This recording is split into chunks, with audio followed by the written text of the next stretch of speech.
Hey yo, what it do, crew? It's your boy Elijah X back up in this thing again. For anyone who's been following me since the beginning in my short run here, you'll know that I began with a video featuring Candace Owens referring to Kamala's background. Since then, there's been an active going series that spans maybe like 11 to 12 episodes, if not more, about 40 minutes plus each, diving into her lineage, and it's decidedly been figured out that she does not have black in her ancestry. If anything, we should all be aware that she owned upwards of 1,200 slaves. Maybe not her personally, but her family was a family of slave owners. And Candace is sitting down with this man, Yoichi Clark, who was a contemporary of her mother, Shamala Goblin, or something of that line. But there's some very big implications here in terms of the MK Ultra project and what her mother was involved in, and also what it could potentially mean for this candidate of ours. Just chill with me for a second and catch a glimpse into what's happening. So I'll tell you what spooks me about what you're saying.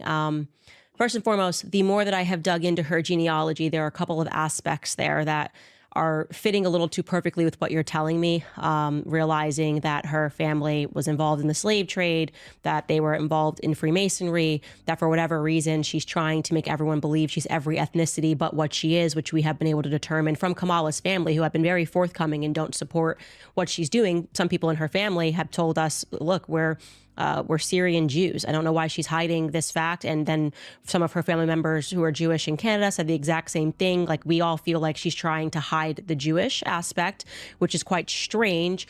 The other thing that alarms me about what you're saying, though, is for Shmala to engage in this and to engage in what can only be described as program was human torture, to see if you could basically set a human being to set a human being to zero, and fill them with whatever you wanted to do, turn them into robots. And there is an aspect of Kamala that feels as though she herself has been brainwashed. And I vividly recall her relative who I spoke to saying that far from the depictions of her relationship with her mother that she gives to the public today, her mother was militant, is what he said. Her mother was absolutely militant with her children, and she now makes it seem as though she had this flowery childhood.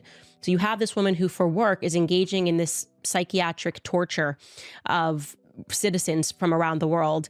And then you hear from her family member that she was militant with her children. And then I watch Kamala's behavior today, and it seems like she is a blank slate in which she allows every personality to fill. Like, she can be Jamaican yesterday, she can be Hispanic tomorrow, she can act like a black preacher as she's just done. And that terrifies me in a sense. It's almost as though Kamala herself has been brainwashed. What do you think about that? Oh, absolutely. You got to understand, her mother had to take care of these patients. They're her treasure. That's her ride. That's her income. She was able to buy a house with all that, and a pretty damn good house in Montreal. But her problem is she couldn't take care of her daughters. She's so much with the patients, so she had to regimen them, and she did with the techniques that she knew. They were basically MK Ultra light. Let's say MK Ultra light rather than the whole treatment. Okay. Yeah. And that accounts for her weird speech patterns, or her sort of bizarre eye movements and body movements, or turkey stuff. That's just straight like these MK Ultra guys that you will meet. That one super soldier I met. He's perfectly normal over beer, and suddenly he go into his crazy jerky fits where it could be dangerous. He could kill you.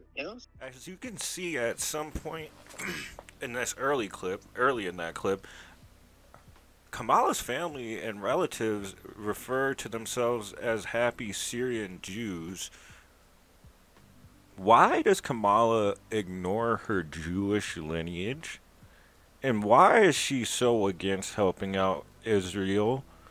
I mean, there is a humanitarian aspect to it, for sure. And I I feel so bad for the children that are caught up in the blast and fires and everything. But Israel is an ally, and she's been doing some very interesting things to eke out the Jewish people. And it strikes me very odd that she would just ignore that portion of her lineage, and the fact that she's not black. You know, why even beat that drum over and over, other than obviously pandering to my community, which technically I don't even own that community. I'm a nationalist in the best way possible. I'm a countryman. I love everybody. I love every nation, every ethnicity, every creed, every color. I love my American brethren and sisters. But buddy, how the hell do you just leave out a whole portion of your genealogy? Now, like, and obviously she has color to her because of her Hindu lineage, but you know, she made an entire book. There's a picture. I mean, look into the series if you haven't, because it definitely exposes some, and I think she's getting very close, as the title says, to uncovering something, because I feel like Kamala was turned into a blank slate on purpose, like they said, MK Ultra Light. Her mother was a predominant figure in the program, and our government definitely knew about that. So, but there's something else I want to get to here before we, cash out. It's just very interesting to me. Like, she doesn't take accountability for anything in these past 3.5 years. She's been lying to our face. Even the ads, straight propaganda on TV. The national abortion ban claim is completely false and been debunked. Trump wants people to have that in their states. Like, she's definitely going to end fracking. Her flip-flopping is like so immaculate. Gucci, it can't even pay for them. You know what I'm saying? Like, it's crazy. But check this out, because it gets even more interesting.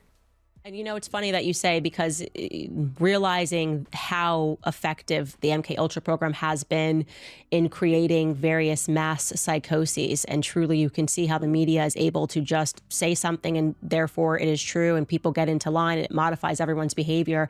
To have a woman who never ever made a claim that she was black all throughout her career, and said she was an Indian, and then suddenly she doesn't even win. They just assert that this is the woman who's going to be the front runner for the Democratic Party. And within 2 weeks, they're suddenly doing interviews, and she's speaking about her black upbringing, and drops a book to that effect. And to see the public or at least a too large a portion of the public readily accept that, is terrifying. There's an element of it that is terrifying, that people do not ordain to think for themselves or to question that narrative. It really shows you really the success of Sigmund Freud, and perhaps why they do celebrate him in the textbooks is because he, for the elites, represents their ability to recognize that it is possible. It is possible to easily persuade the masses with enough insistence about virtually anything. And if we're being convinced about Kamala Harris and her black heritage and the struggle that she purports that she lived through when she was a child, then we're ready to be convinced about anything, I would say. Yeah. And the other weird coincidence is that her running mate, who is like the unlikely running mate, Tim Walz, he's governor of Minnesota, right there on the Canadian border, and he was involved in counterfeit smuggling of trainloads of money from China. He's been in China 30 times, and oddly, I never saw him there. I was in the East Asia for 25 years. Often went to Beijing, different towns in China, Guangzhou, Beijing, all over the place. And I would have seen him sometimes. I never saw him, and I did a recent story just issued, recently, about counterfeit, how the counterfeit dollar business went from Britain shut it down because of the EU business, all the other Western EU, the EU currency. They created a common currency basically to stop the counterfeiting out of Britain and Holland, in the Netherlands. Okay, so I talked to a top artist there Rembrandt, his name was. He's a direct descendant of the Rembrandt regime, the great world's greatest painter, basically. Interesting fellow. And after my call, they threw him in jail. But he told me all about the counterfeit trail from the Netherlands, mafia. He said, we have the world's best engravers. The British have the best inks and paper. We have the best engravers, from that Renaissance era. And then the money goes from the Netherlands to Indonesia, Jakarta. And I went there, and they said, yeah, it's the local military government purchased all these Boeing airliners from this very corrupt representative who used to be the U.S. ambassador to Thailand, pedophile, basically. And from there, the airliners take it to points in Asia, and where it then crosses over to the USA.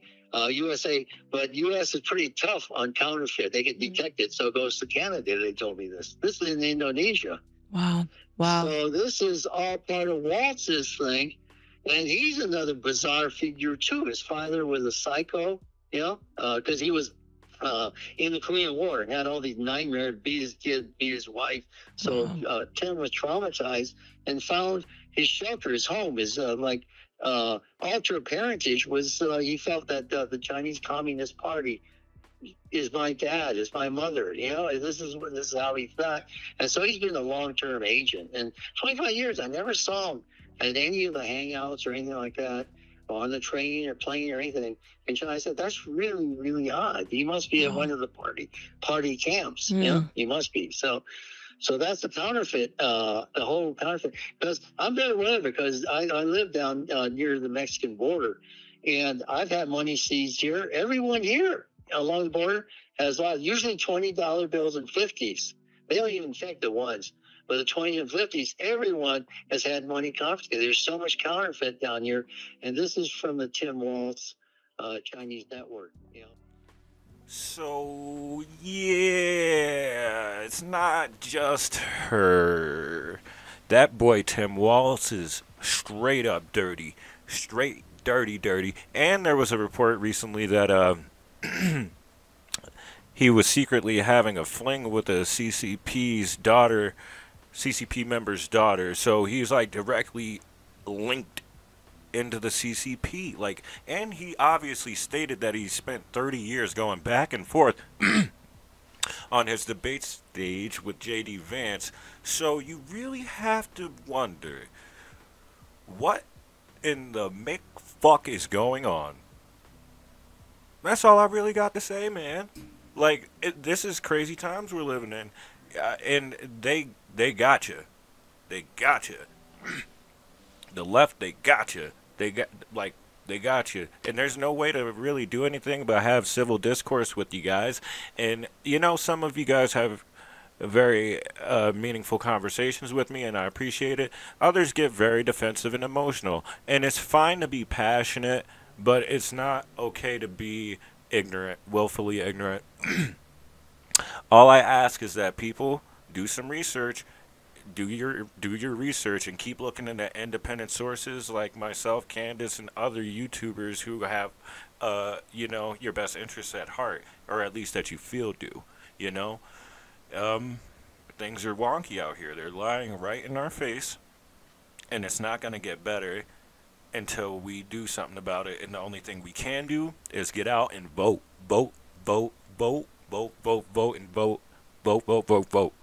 for Donald Trump. That's all I got for you. Be blessed and stay so.